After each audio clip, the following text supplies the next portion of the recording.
안녕하세요. 오늘은 일본의 거대 통신사죠. NTT 도코모 얘기를 좀 해볼까 합니다. 이 회사가 단순히 기술 기업을 넘어서서 지속 가능한 미래를 설계하고 있다고 하는데요. 2025년 보고서에 담긴 그 야심찬 계획, 지금부터 한번 제대로 뜯어보겠습니다. NTT 도코모 전략, 그 심장에는요, 바로 이 한 문장이 있습니다. 경이로움과 행복을 위해 세상을 연결하다. 이게 그냥 그럴싸한 광고 문구가 아니에요. 기술을 넘어서 인간의 감정을 목표로 삼겠다, 이런 그들의 모든 계획을 관통하는 핵심 철학이라고 할 수 있죠. 근데 이 경이로움과 행복, 좀 막연하게 들릴 수도 있잖아요? 자, 그래서 복잡한 사업 계획을 보기 전에 이 사진을 한번 보세요. 결국 이들이 추구하는 건 기술 그 자체가 아니라는 겁니다.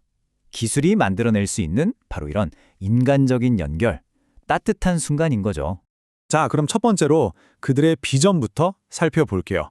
이 거대한 기업을 움직이는 가장 근본적인 생각은 과연 뭘까요?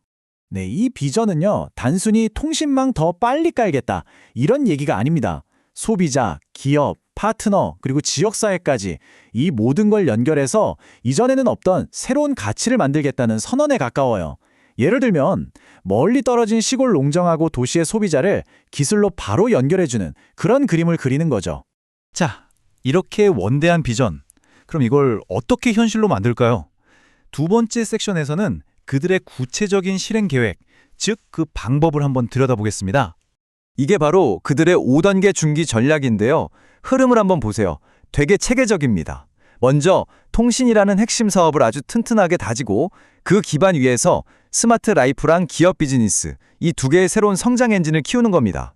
그리고 최첨단 기술로 혁신에 불을 붙인 다음에 이 성공 공식을 전 세계로 쫙 확장하겠다는 거죠. 아주 명확한 로드맵이에요. 여기서 진짜 주목해야 할 숫자가 있습니다. 바로 2조 엔. 와, 우리 돈으로 환산하면 약 18조 원이 넘는 돈인데 이걸 기업 비즈니스 부문에서만 발성하겠다고 하니깐요. 웬만한 대기업 전체 매출이랑 맞먹는 규모잖아요. 그들의 야망이 어느 정도인지 딱 감이 오시죠? 비전하고 전략을 봤으니까 이제는 실제 행동을 들여다볼 차례겠죠? 세 번째 섹션에서는 이 계획들이 자연과 커뮤니티 속에서 어떻게 진짜로 실현되고 있는지 구체적인 사례들을 한번 만나보겠습니다. 도코모 환경 전략의 핵심 키워드는 바로 이 네이처 포지티브입니다. 이게 그냥 쓰레기 좀 덜 버리자 이런 소극적인 차원이 아니에요. 훨씬 더 야심찬 목표인데 비유하자면 아픈 사람을 치료해서 오히려 더 건강하게 만드는 것처럼 이미 손상된 자연을 적극적으로 되살리겠다고 나선 겁니다. 그리고 이 네이처 포지티브가 그냥 구호로만 그치는 게 아닙니다. 보시는 것처럼 2025년, 2026년, 2027년 매년 뭘 할 건지 아주 구체적인 로드맵을 딱 공개했어요. 이건 뭐랄까 스스로한테 이 약속 꼭 지킬 겁니다 라고 공표하는 것과 같죠? 그런데 그들의 연결은 자연에만 머무르지 않아요. 사회, 특히 우리의 미래 세대인 아이들에게도 향하고 있습니다. 교육과 경험의 격차를 해소하는 것, 이야말로 이들이 말하는 진정한 연결의 또 다른 모습인 거죠. 바로 이 도코모 서스테이너 스쿨이 대표적인 사례인데요. 지금 아이들이 VR 기기를 쓰고 가상 엑스포를 체험하고 있잖아요. 교실에서는 절대 할 수 없었던 경험이죠. 그러니까 기술을 통해서 아이들의 상상력과 세상의 경계를 허물어주고 있는 겁니다. 지금까지 이 서스테이너 스쿨에 참여한 아이들이 226명에 달한다고 해요.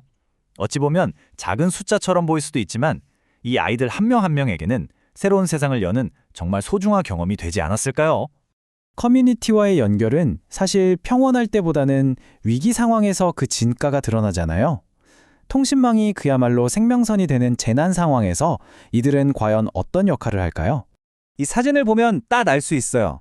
이들의 활동이 그냥 돈만 내는 그런 기부가 아니라는 걸요.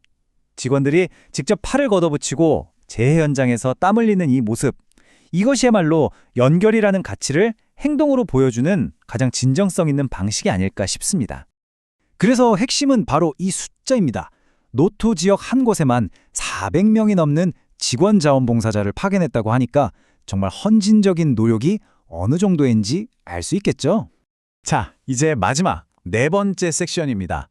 그럼 이 모든 활동의 결과 NTT 도코모의 영향력은 대체 어느 정도일까요? 지금부터는 그들의 성적표를 숫자로 한번 확인해 보겠습니다. 이 숫자들을 보시면 이 회사의 규모가 확 와닿으실 겁니다. 먼저 총 영업수익입니다. 6조 2131억엔. 우리 돈으로 환산하면 대략 57조 원 정도 되네요. 그리고 휴대폰 가입자 수 무려 9,140만 명입니다. 일본 인구의 거의 4분의 3이 이들의 망을 통해 세상을 만나고 있다는 뜻이죠. 그리고 이건 환경적 책임의 척도 온실가스 배출량인데요. 702만 톤. 여기서 특히 중요한 건요. 직접 배출하는 거 스코프 1은 물론이고 쓰는 전기 스코프 2랑 협력업체를 포함한 공급망 전체 스코프 3까지 다 포함했다는 점이에요. 숨기는 거 없이 전부 투명하게 공개하겠다는 의지가 엿보이죠. 그리고 이 차트는 수익 구조를 한눈에 보여주는데요.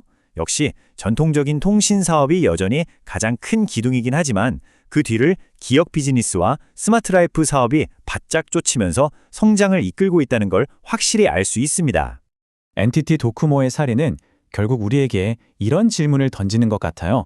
우리를 연결하는 이 거대한 기업들이 궁극적으로 맡아야 할 역할은 대체 무엇일까?